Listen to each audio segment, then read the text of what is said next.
Ini sudah beredar ya di Facebook manuskrip-manuskrip yang adalah karya dari keturunan Wali Songo ya. Kadang mengatakan tulisan Wali Songo, kadang mengatakan keturunannya ya. Tetapi ternyata perhatikan.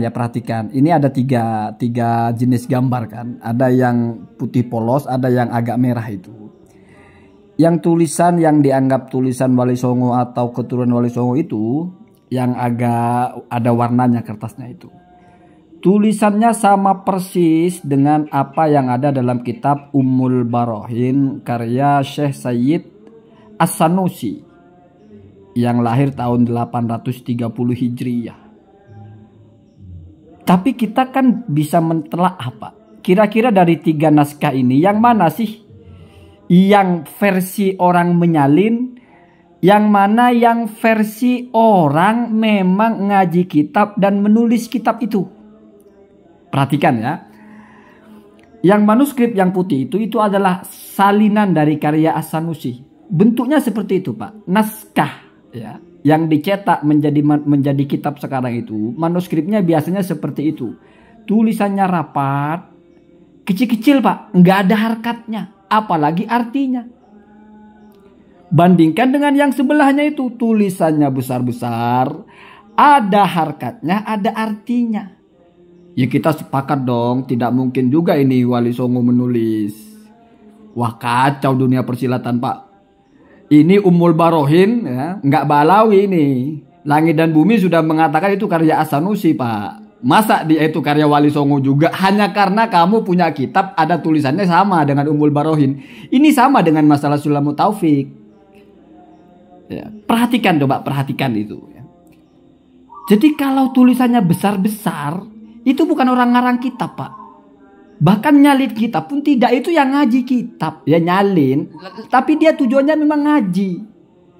Bukan orang mengamankan naskah lalu menyalin seperti misalnya naskah pertama punya pengarangnya itu disalin oleh muridnya. Bukan, Pak, tapi memang ngaji. Nah, coba saya bacakan, perhatikan ya. I'lam annal hukmal aqliya yang hasiru fi salasati aksamin, itu persis, Pak. Al wujubu, yang punya keturunan Wali Songo ini keliru. Wa istihalah, mestinya wal istihalah ya, nggak mungkin wa istihalah ya. Mana nggak ada tasdidnya. Mestinya wa istihalatun, wal istihalatu itu persis, Pak. Wal jawazu fal wajibu ya ma la yatasawwaru fil aqli adabuhu, itu persis, Pak. Ada artinya di bawah. Kira-kira ini yang ngarang yang mana? Mungkin nggak kalau kitab yang gelap ini karangan?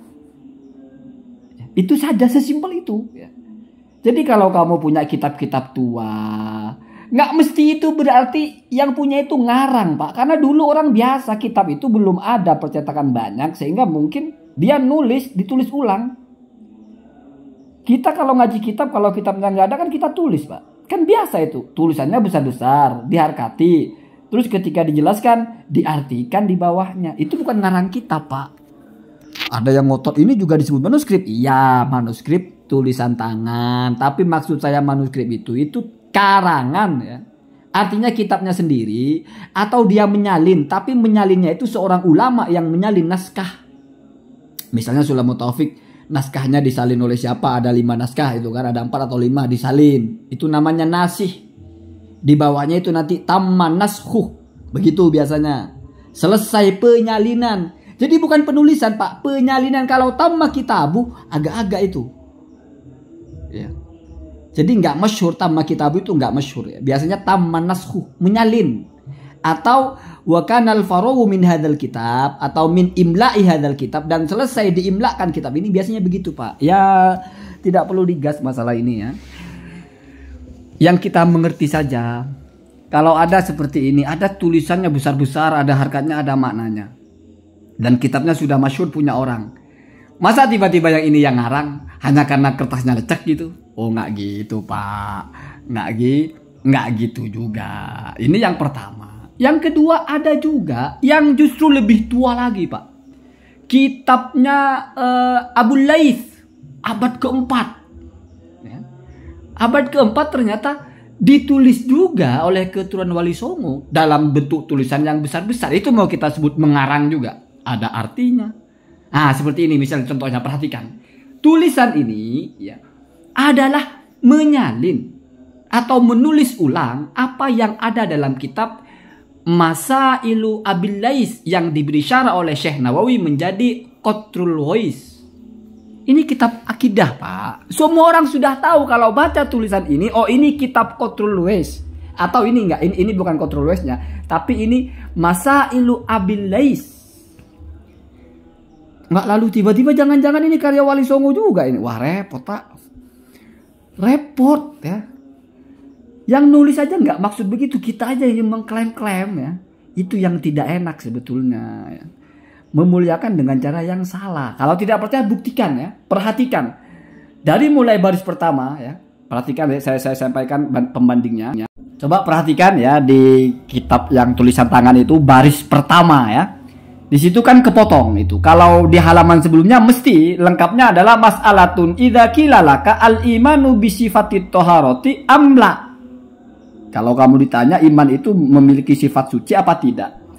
Maka perhatikan, fal jawabu, maka jawabannya al-imanu bi sifatit thaharati. Iya, iman itu disifati dengan sifat suci. Wal kufru, sedangkan kekafiran bi sifatil hadasi. Ya kebalikannya suci yaitu dia hadas. Wayan takidu bihi jami'ul jawarih, atau ada yang versi lain jami'ul aqdo. Ya karena sudah kafir, sudah hadas, maka semuanya itu menjadi batal. Artinya orang berbuat baik pun ya batal kebaikannya karena dia tidak beriman, dia mau sholat, mau puasa dan sebagainya. Kan sama, Pak. Lalu masuk kepada mas'alatun idza qila laka al-imanu mahlukun aw ghairu mahlukin, al-jawabu al-imanu hidayatun. Nah itu keliru tulisannya itu. Mestinya hidayatun minallahi ta'ala wat tasdiqu bil qalbi bima ja'a bihin nabiyyu min indillahi ta'ala wal iqraru bil lisani. Kemudian fal hidayatu sun'ur rabbi wa huwa qadimun wat tasdiqu wal iqraru fi'lul abdi wa huwa muhdasun. Ya, itu kan sama, Pak. Beda-beda satu susunannya sedikit-sedikit. Memang namanya nasa itu kan berbeda-beda, Pak. Tapi lihat, ada artinya, ada harkatnya. Ya itu berarti bukan ngarang kitab, Pak. Ya belajar kitab, ngaji kitab, tapi pakai tulisan tangan. Karena ini kitabnya Qatrul Wais, Pak. Ini kitabnya Masailu Abil Lais. Abil Lais itu kalau nggak abad keempat, abad kelima Hijriah, Pak.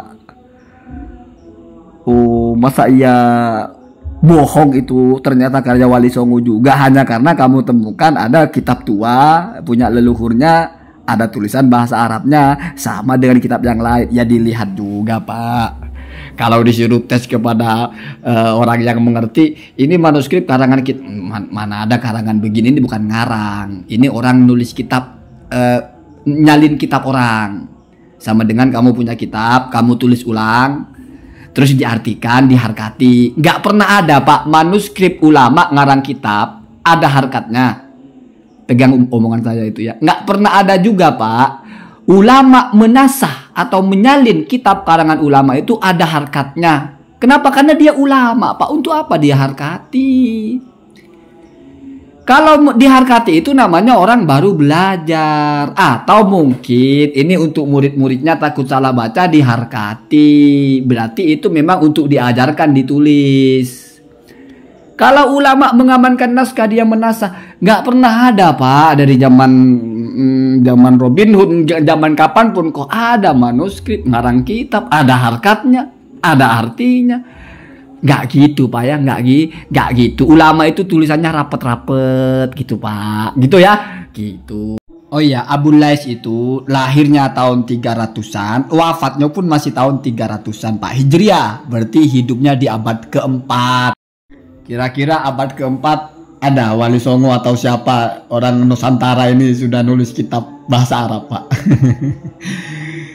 Atau jangan-jangan itu bukan palsu, itu yang bener ini punya Wali Songo. Wah repot. Tes karbon kalau perlu, tes karbu, Pak, kalau perlu ya. Jangan hanya tes karbon, tes karbu kalau perlu. Allahumma